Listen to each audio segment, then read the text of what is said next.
Archives are responsible for collecting and maintaining vast sums of human knowledge since ancient times. However, have you ever wondered what exactly goes on in an archivist's head when they first receive a collection of materials?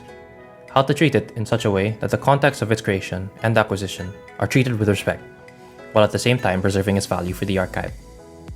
Well, this video is all about 3 principles that archives use when handling collections that are all about answering those questions: respect to fonts, respect for original order, and finally, the principle of provenance. First, let's talk about respect to fonts. Respect to fonts dictates that records of different origins must be kept separate according to their origin and in the units in which they are originally accumulated. More simply, respect to fonts is about respect for the creator of the record. The principle of respect to fonts was first developed in France following the French Revolution. It protects the content, structure, integrity, and context of records.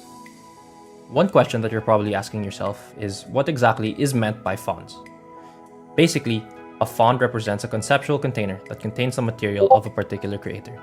It is the total body of the records that have been created by the organization, family, or individual that created them through an organic process reflecting the functions of its creator. For example, letters are compiled into a collection made by a particular author. The fonts in this case would refer to that collection of letters made by the author. In different countries, different terms are used to refer to a font. In England, the term archive group is used, while the US National Archives use the term record group. Note that these alternative terms, while similar, do have different definitions and connotations associated with them because of their respective country's archival policy. Next, let's talk about original order. Original order refers to the organization and sequence of records as established by the creator of those records. Why is original order important? Firstly, because it preserves existing relationships and evidential significance that can be gleaned from the context of those records. For example, in a series of letters sent by a soldier to his family, it would be much harder to establish the context and importance of a particular letter in the overall narrative of the collection if they were all out of order. Second, it preserves the arrangement and the method of how the creator accesses their records. A collection in its original order is readily coherent if one understands the creator's logic behind creating it. By preserving the original order, it preserves the logical structure of a collection, as defined by the creator. Original order may not necessarily be the same as the order in which materials were received. Not all collections acquired by archives would be in their original order. Items that were clearly misfiled may be refiled to their proper location. Sometimes, materials may have had their original order disturbed, often during inactive use and before transfer to the archives. In those situations, an archivist is not left flat-footed. Original order might be restored.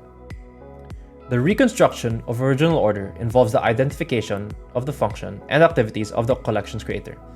These functions determine the organization and reflects the context of the records. This process is called functional analysis.